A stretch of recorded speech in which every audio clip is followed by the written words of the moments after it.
Pharaoh ordered every Hebrew baby boy to be killed. One mother, desperate to save her son, wove a basket of papyrus, coated it with tar to make it waterproof, and tucked her baby inside. She set him adrift among the reeds, while his sister watched from a distance.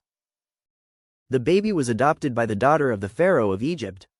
She raised him as her very own son. He boy meant to be a slave grew up as a prince of Egypt. His name? Moses.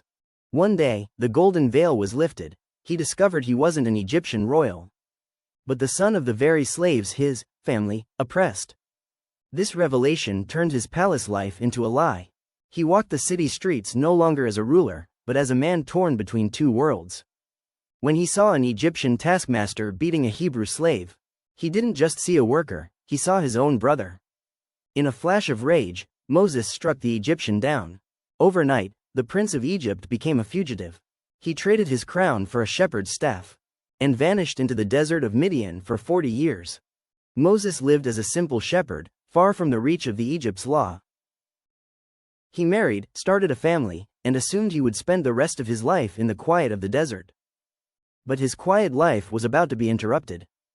On the slopes of Mount Horeb, Moses saw the impossible, a bush engulfed in flames, yet the leaves stayed green. As he stepped closer, the desert silence was broken by a voice. It wasn't just a fire, it was a divine wake-up call. God called him by name and gave him a mission he never expected: return to Egypt.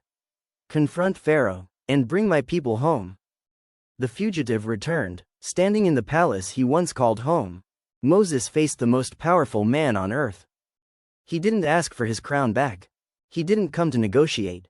He came to demand, "Let my people go." Pharaoh said no. So, Egypt began to crumble.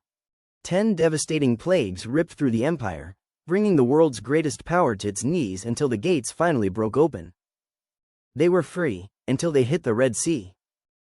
Trapped between a deep sea and a vengeful army, the people screamed in terror.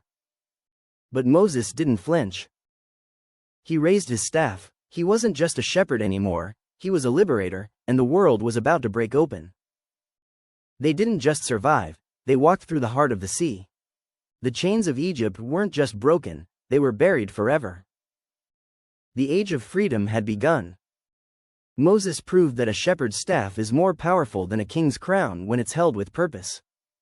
The sea didn't part for a prince, it parted because God was with the man who had the courage to take the first step.